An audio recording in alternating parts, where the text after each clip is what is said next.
Hello, this is Dr. Grande. Today's question is, can I analyze the case of Amy Lee Black? Just a reminder, I'm not diagnosing anybody in this video, only speculating about what could be happening in a situation like this. If you enjoyed this video, please like it, subscribe to my channel, and consider supporting me on Patreon. I will put the link to Patreon in the description for this video.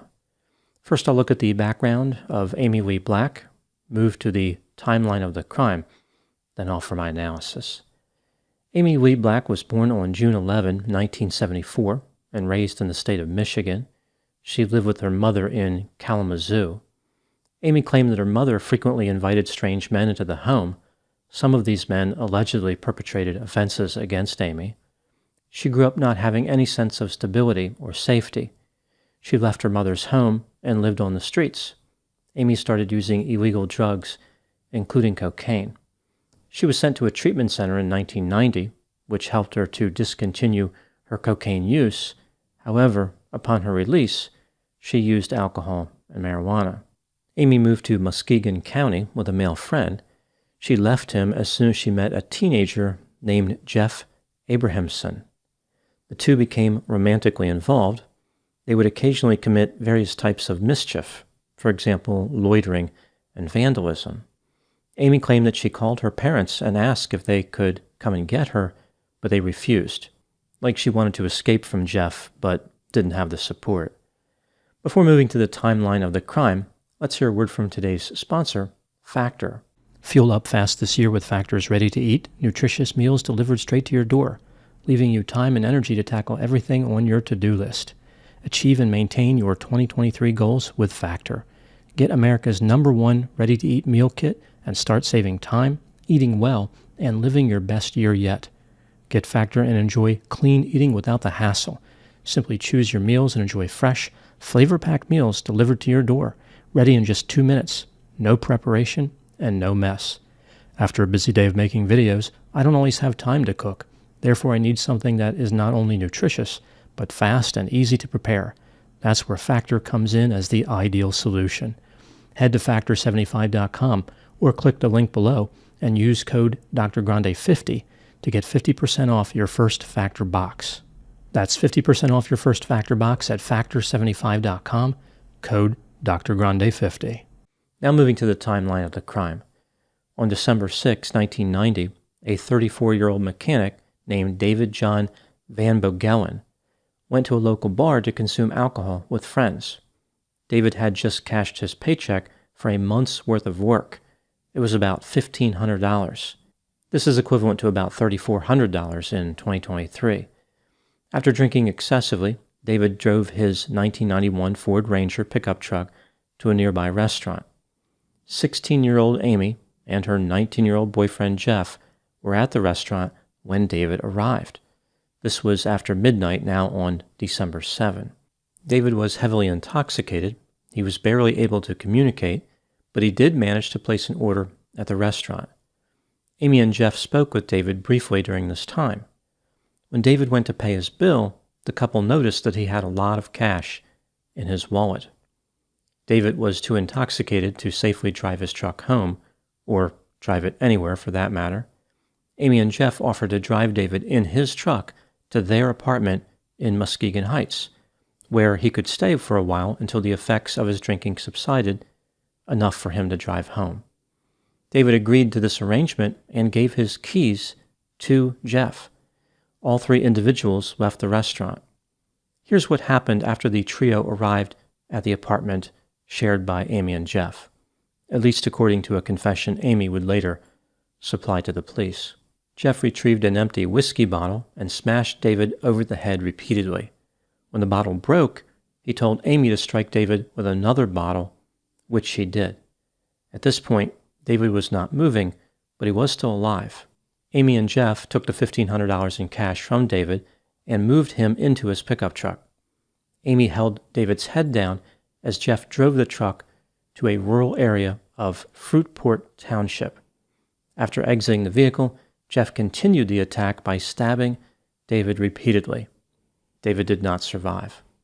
The couple drove away, leaving David's body behind. They returned to their apartment and cleaned up a bit.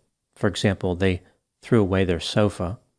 After this, the couple drove to the residence of Amy's uncle. Amy used the stolen money from David to buy new clothing. On December 8, David's body was discovered and the police started investigating. They tried to reconstruct David's activity on December 6 when he left work.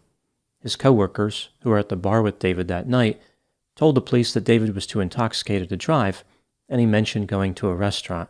It would have been considered if they stopped him from driving, but I guess that didn't occur to them.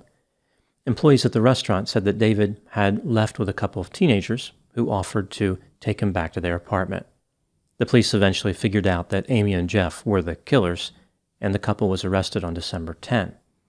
Amy told the police that their initial plan was to strike David in the head with an empty bottle, take his money, drive to a rural area, and leave him there. Murder was not what they had in mind. After arriving at the rural area, Jeff stabbed David to death, which surprised Amy, mostly because of the murder part. Amy also talked about a different motive by saying, quote, "I always wanted to know if you could just kill somebody and the cops not know that it was you. I did. I always wondered that. I never thought I'd do it. Do nothing like that, though. And especially, I didn't kill him, but I helped out my fair share." Unquote. In addition to murdering Grammer through excessive conjunction deployment, this statement made Amy appear sadistic and revealed a desire to kill. At her trial, some of Amy's story changed. She tried to make it appear as though she was a victim. Jeff forced her to participate in the crime. For example, he made her strike David with the bottle. She also blamed her confession on Jeff, claiming that he coerced her into implicating herself because he believed that she would never be tried as an adult. Her punishment would be less severe than his punishment, therefore it was a better idea for her to take the blame. On July 4, 1991, both Amy and Jeff were found guilty of first-degree murder and armed robbery. They were both sentenced to life in prison without the possibility of parole. In 2012, the U.S. Supreme Court ruled that a mandatory life sentence for juveniles was cruel and unusual punishment. The court ordered that all juveniles given this punishment be resentenced. In August of 2021, Amy received a sentence of 35 to 60 years, meaning she was eligible for release immediately. She was denied parole on one occasion and deferred twice before being granted parole in August of 2022. Amy Lee Black was released after 32 years in prison. Now moving to my analysis. Here are my thoughts in a few areas that stood out to me in this case. Item number 1. Under Michigan law, the judge in Amy's case only had two choices as far as sentencing. He could sentence Amy as a juvenile or as an adult. As a juvenile, she would have been released at the age of 21. The judge felt as though this was not enough time in prison considering the severity of the crime. As an adult, the mandatory sentence was life in prison without the possibility of parole. The judge felt that this was harsh, but a better option than Amy being released at 21. The judge would later say he had two bad decisions to choose from, and he would have preferred a third option. Item number 2. Amy was assessed by several mental health clinicians before she was sentenced. One clinician said that she had sociopathic personality, lacked empathy, and was mature enough to understand what she was doing and the consequences of her behavior. Her prognosis was poor. She probably could not be rehabilitated, and serving decades in a highly structured environment was her only hope of having any chance of improving. His recommendation was to sentence her as an adult. Several probation officers and Department of Social Service workers also recommended an adult sentence. They all believed that Amy should never be released from prison. Two other mental health professionals had a different point of view. They viewed Amy as a remorseful and troubled teen who could be rehabilitated. They believed it was inappropriate to label her as a sociopath. A chaplain at the jail also testified on Amy's behalf, saying that she was remorseful and deserved a chance to get out of prison someday. Here we once again see how mental health professionals fundamentally disagree of their assessment of the same individual. In addition, they were all certain that they were correct, all the professionals believed that their assessment was accurate. This situation underscores a key weakness of mental health assessment and indicates why it should never be trusted in criminal cases. Item number 3, Amy had a rough time in prison as far as managing her behavior. She accumulated an astounding number of misconduct citations. For example, Amy threatened people, disobeyed a direct order, used heroin, and destroyed property. Amy was also a victim in prison. A prison guard committed an assault of a sexual nature against her. Amy won a substantial settlement from the government due to this mistreatment, but she has also been ordered to pay her victim's estate $1.87 million, so it's not clear if she will be permitted to retain any of her settlement. Item number 4, Amy's disturbing statement to the police about wanting to know if she could get away with murder was not a good sign as far as her chances of being rehabilitated. Her many misconduct citations in prison did not help her case either. Amy claimed that she was a victim. Jeff was in charge during the crime, but some people believe that Amy was actually the one in charge. She was an active participant in the crime. Jeff was simply doing what she wanted him to do. He was under her spell. He would have done whatever she asked. Amy wanted David's money, and she's the one who spent his money. One could even make the argument that Jeff was a victim of Amy as well. Amy was 16, Jeff was 19. They were both very young. Because Amy was under 18, she has been given her freedom, but Jeff will die in prison.